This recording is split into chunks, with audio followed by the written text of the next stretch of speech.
This is District Sentinel Radio, the newscast of record for the left. I'm Sam Sachs. I'm Sam Knight. We are broadcasting out of the Sentinel Fort in Washington, D.C. Check out the website, districtsentinel.com. Lots of news to get to on this day of days. First, a moment of silence on this day, 9/11, 2 years ago. Hillary Clinton fainted.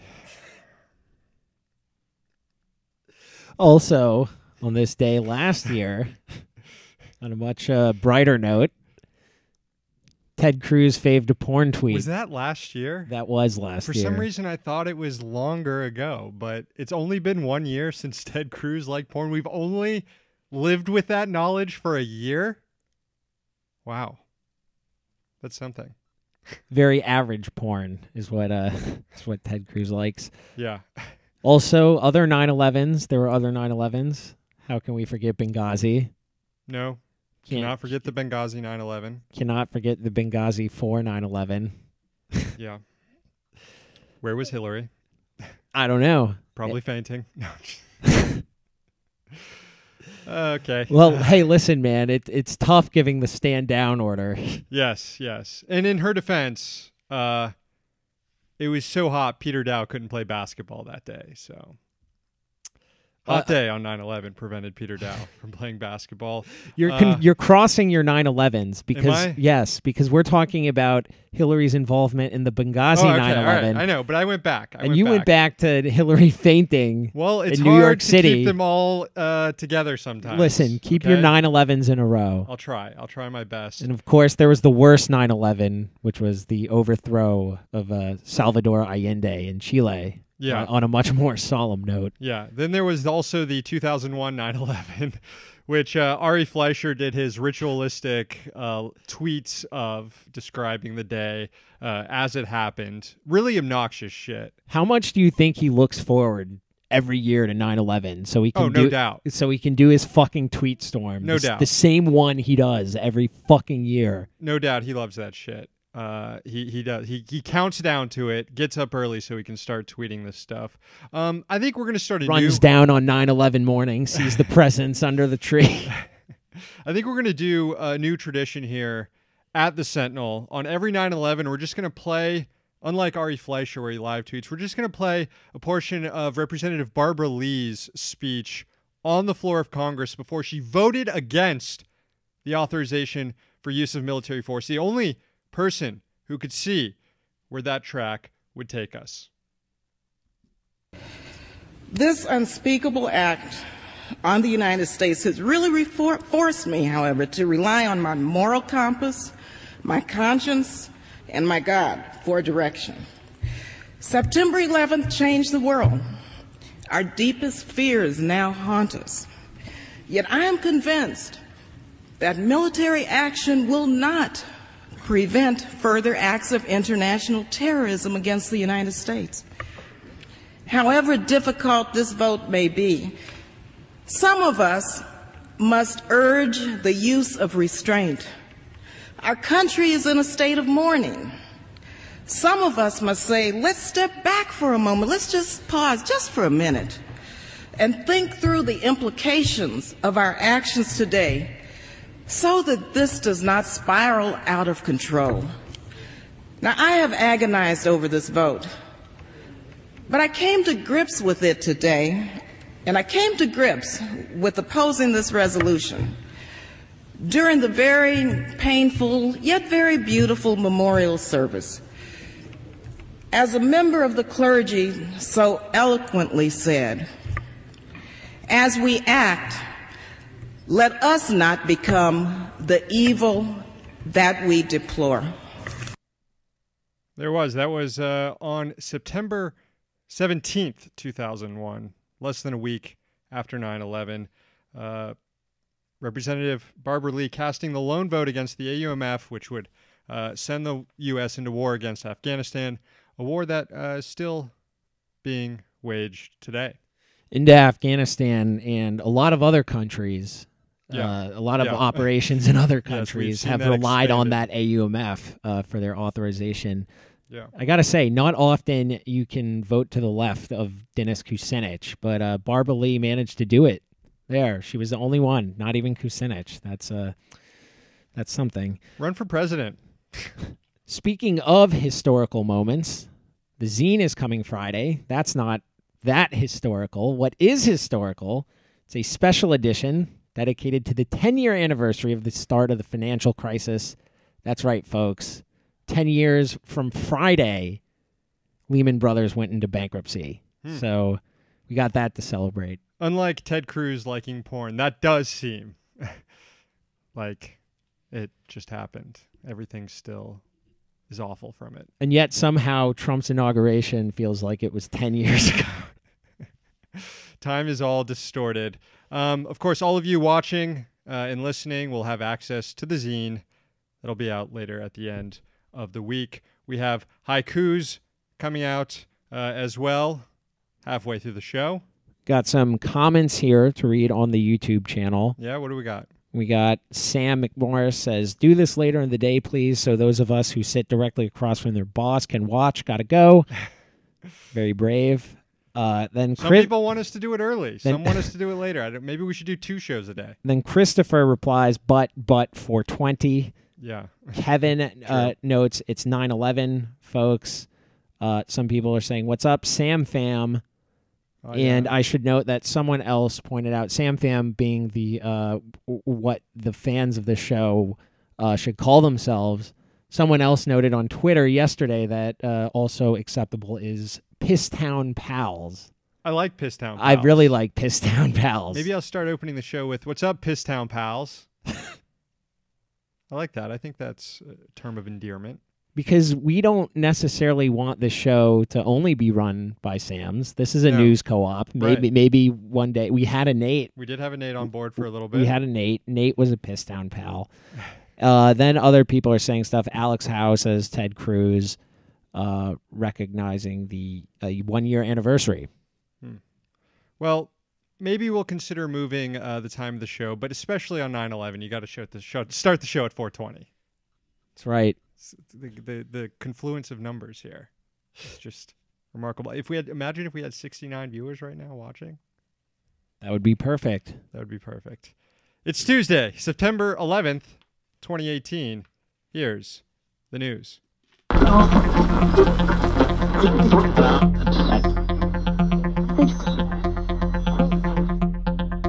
The Environmental Protection Agency is proposing a rollback of rules on methane pollution.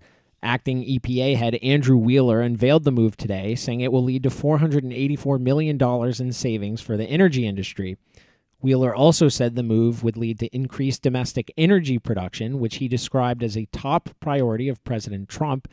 According to an agency impact assessment, this will lead to an increase in methane pollution from the U.S., an additional 380,000 short tons by the year 2025. The assessment noted that the change in EPA policy may, quote, degrade air quality and adversely affect health and welfare effects associated with exposure to ozone, fine particulate matter, and hazardous air pollutants. It's been a while since I've taken a science class, but that does not sound good. No, not at all. Also, not something you see on a lot of federal agency press releases. Today, the EPA's official announcement was full of praise from energy lobbyists. Independent Petroleum Association of America President and CEO Barry Russell, he was quoted in the press release. So was Western Energy Alliance President Kathleen Sagama, right there, full of praise for the administration in an official press release. You recall ever seeing that before? I don't know. Maybe it's done. I don't recall seeing it that often. This goes to show you can take Scott Pruitt out of the Trump EPA, but his stench will remain. Before Pruitt resigned in July, he tried to just ignore methane regulations. In 2017, a federal court ordered Pruitt to enforce the rules. According to a 2014 Princeton study, methane is roughly 30 times stronger than carbon dioxide in terms of its impact on climate change.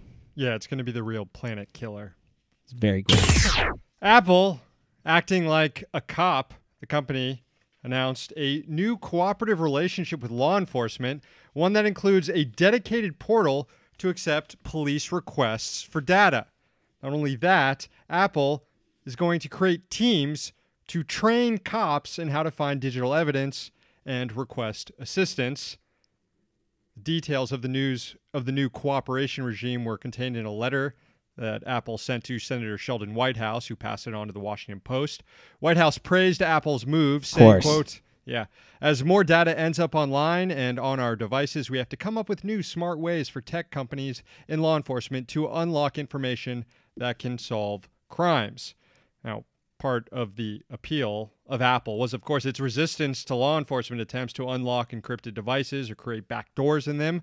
It's unclear as of right now if this new relationship includes a fundamental weakening of encryption. It seems like just yesterday that James Comey was calling the iPhone a threat to national security. Yeah, and lying before Congress about the FBI's abilities to get into it. The Washington Post did describe this as the company extending a, quote, olive branch to law enforcement. It could also be an issue of the company trying to relieve headaches of dumb cops not knowing how to request data. Previously, Apple handled requests via email from police, which proved to be problematic. In just the last 6 months of 2017, Apple received 29,718 device requests, and the company found that police were making a lot of their requests to the wrong carrier provider or wrong company altogether. So I guess it remains to be seen like how extensive this relationship it is and what effect it might have on commercial encryption. But like, you can create a portal here. I don't create an easy portal, but coming up with teams to train police into how to like analyze digital evidence seems to be taking this maybe one step too far. IMO. Yeah. What happened to getting a warrant? Yeah. Time now for a haiku break. A time where we thank the people who make this show possible. You, subscribers on our Patreon, the people who are listening and watching at home. We don't have corporate sponsors. We have you all. So let's read some poetry.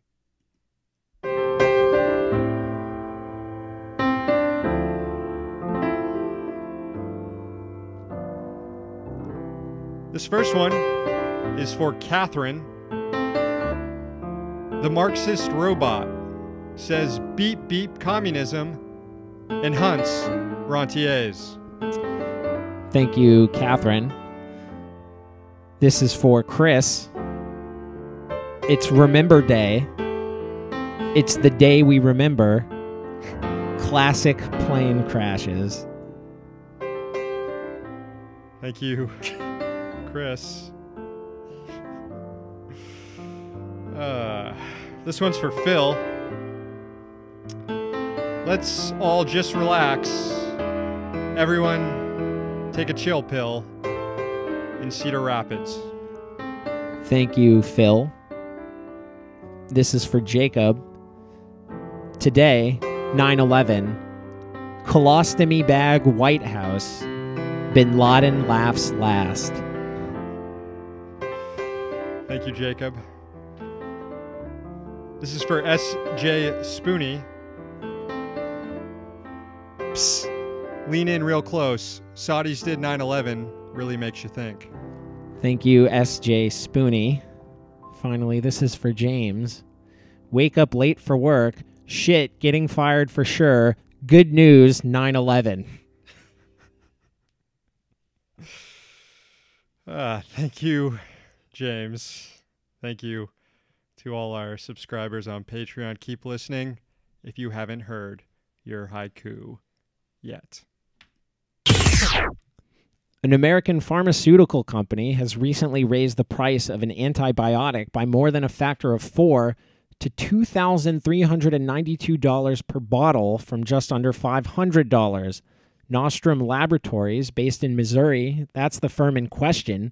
The antibiotic is a liquid form of nitrofurantoin, which is prescribed for bladder infections and was first marketed 65 years ago.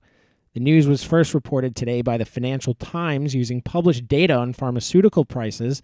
The paper noted that the World Health Organization includes nitrofurantoin on a list of essential medicines. So not a great time for people with bladder infections, apparently. Guess not that there's ever when a is good it time. ever a good time to have a bladder? I guess like they say, it's like right before the end of the half. Not a great time to give up a goal. There's never a great time to give up a goal. There's never a good time for a bladder infection. Nostrum CEO Nirmal Mulye defended the hike in an interview with FT. Mulye not only said there was nothing wrong with the increase, he said it was the ethical thing to do. Quote, I think it is a moral requirement to make money when you can to sell the product for the highest price, end of quote. I think that's the opposite of moral requirements, actually. Depends where you're deriving your morality from, I suppose, but usually that doesn't stand up in most moral codes that we recognize. Well, Mulye also said he was responding to a similar price hike on a similar product by a competitor named Casper Pharma, but to dispel any doubts you might have had about whether or not he's a complete dickhead, Mulye also said this, quote, I agree with Martin Shkreli that when he raised the price of his drug, he was within his rights because he had to reward his shareholders. This is a capitalist economy, and if you can't make money, you can't stay in business. Okay, Nancy Pelosi. Now, this was evidently too scummy even for the Trump administration. Scott Gottlieb, head of the Food and Drug Administration, responded to Mulye's proclamations in a tweet. He said, quote, there's no moral imperative to price gouge and take advantage of patients. He also noted that FDA data showed there is not currently a shortage of nitrofurantoin. Finally, today, the Congressional Budget Office released new deficit figures for fiscal year 2018, which... Oh boy, get your lanyards. Yeah, this began last September, this latest fiscal year. Here's the report here. It says that in the first full fiscal year in quite a while in which Republicans have controlled the House, Senate, and White House, the annual federal deficit massively increased. It rose by $222 billion, up 32% over the deficits in fiscal year 2017. Now, this isn't to knock Republicans and say that the deficit spending is bad. It's not bad. Deficit spending can be good, but it shows the destructive effect of the GOP tax cuts, which caused tax revenue to rise only by 1% in total dollars, whereas spending rose by more than 7%. Of course, congressional Republicans during the Obama administration held up deficits as the single greatest threat facing America and used it as the basis to reject every aspect of the Obama agenda, which was already pretty mediocre. Obama himself eventually caved to this pressure and implemented austerity. It's too easy to accuse Republicans here of hypocrisy. The real folks to blame are those in the media who bought this deficit hawk shtick and didn't think that as soon as the GOP took power again, they'd blow up deficits with massive tax cuts for the rich. Well, they did. The Congressional Budget Office also released data showing that revenue from individual and payroll taxes was up $105 billion, up 4%. These are taxes that working class folks pay. Meanwhile, corporate taxes paid by rich people mostly fell $71 billion, down 30%. Boo. This was obviously by design. That's the show for today. We'll check out if we got any comments here in the YouTube. But first, let's check on the listener rant line.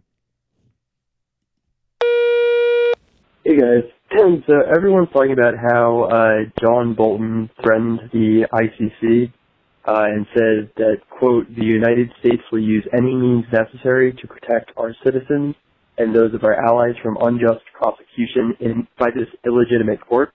But I think what a lot of people don't realize, and I haven't actually seen this reported anywhere, and the only reason I know this is I recently read the book Who Rules the World by Noam Chomsky. But back in 2002, Congress passed a law called the American Service Members Protection Act, which states that the U.S. President is authorized to use all means necessary and available to bring about the release of any U.S. or allied personnel being detained or imprisoned by, on behalf of, or at the request of, the International Criminal Court. And because this law allows the U.S. to use force if necessary to carry this out. It's been nicknamed the Hague Invasion Act. So everyone's talking about, what John Bolton's saying as if it's a new thing, but just thought you guys should know this is already U.S. law for 16 years now. So, just thought you should know, and have a good one. Caller brings up a good point, and another one of those examples where something where it's claimed is totally unique and destructive to the Trump administration was actually pretty commonplace in the Bush administration. Yeah, that's true. The Bush administration were the extremely bad ones on the ICC. Yeah. Anything going on with the chat room? We have Fartmancer commenting on the iPhone story. He says he thinks it's just grandstanding because they, meaning Apple, have provided access to data in plenty of other ways. Yeah. Possibly. It sounds like they're making it way easier, though. Yeah. And they're certainly grandstanding about that. All we have is this letter to White House about it, but again, a lot of this stuff in the letter just rubs me the wrong way. I can understand convenience for the company dealing with hundreds of thousands of police requests, but I don't get the training officers part. We have a star stuff saying, is this peak late capitalism? And the answer is no. There's no such thing as late capitalism. This shit might go on forever. There's nothing to guarantee. I guess global warming is the great equalizer. Yeah. But until the planet is until we're up to our necks, until the last person drowns, then it's not late capitalism.